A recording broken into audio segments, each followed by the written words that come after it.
নিচে বসে না, ভালো হবে না, বসে দিলে ভালো হয় না। বসলি সারান লাগে হলো মোটা, কিন্তু আমাদের সারান হচ্ছে চিকন, তারপরে হবে। কি গাছের সান এটা? মোটা হচ্ছে যে কিউ যাই বোধ মোটা হইলে একটু ভালো। এনে এই জায়গা ধরে ওখানে একটা ই দাও, কোন জায়গায় আছে সেখানে একটা স্পর্শ দেবা। আসে ভালো আসে।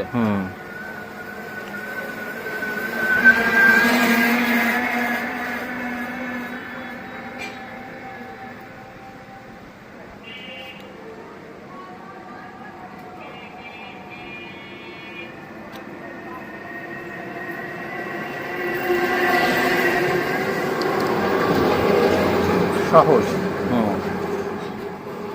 এরপরে যে গাছ নেবেন সেই গাছ ঠিক এভাবে বসিয়ে দিতে হবে, দুই পাশের বাকলের সাথে মিলে।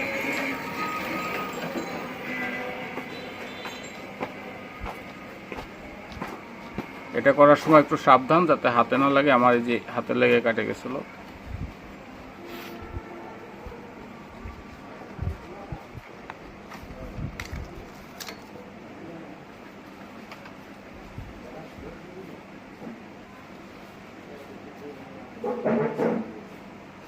দুই পাশে সবুজ যে বাকলে মিশানোর চেষ্টা করতে হবে, দুই পাশ না থাকলে এক পাশ মিশাতে হবে। আমরা অন্তত এক পাশে যে মিশাইছি।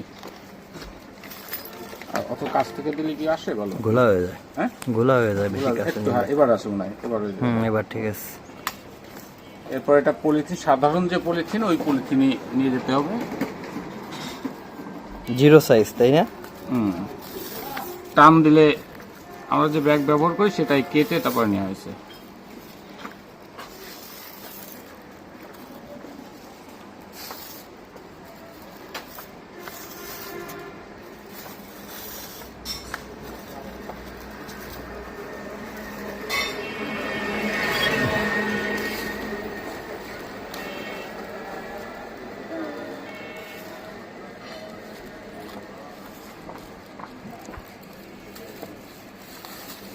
যারা নিয়মিত বাঁধে ওদের একটু ভালো হয়।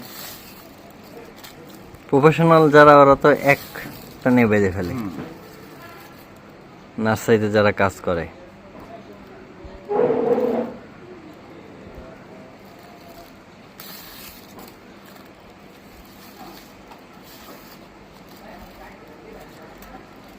যেটা গ্রাফটিং টেপ হলে সবচেয়ে ভালো হয়।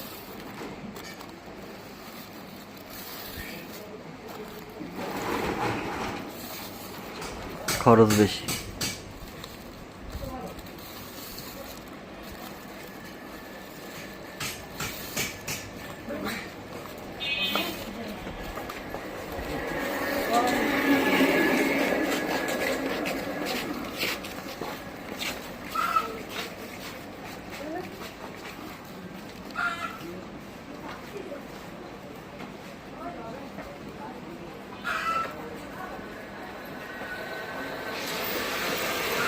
সাধারণত এই জোড়ার এখানে গিট দেওয়ার চেষ্টা করতে হবে, আকার একটু ফাঁকা রাখতে হবে, এরপর একটা পলিথিন করা দিলেই যথেষ্ট। অবশ্যই এই মুহূর্তে আমাদের পলিথিন নাই, বিকেলবেলা যার গাছে করে দিলাম সে একটা পলিথিন পেঁচিয়ে এখানে বেঁধে দেবে। এ হচ্ছে আপনার আম গাছের গ্রাফটিংয়ের সবথেকে ভালো পদ্ধতি, এবং এর 100টা করলে অন্তত 90টা হবে, এটা আমরা আশাবাদী। আর এখন উপযুক্ত সময় চলতেছে, ঘন বৃষ্টি হওয়ার আগেই আপনি চেষ্টা করবেন।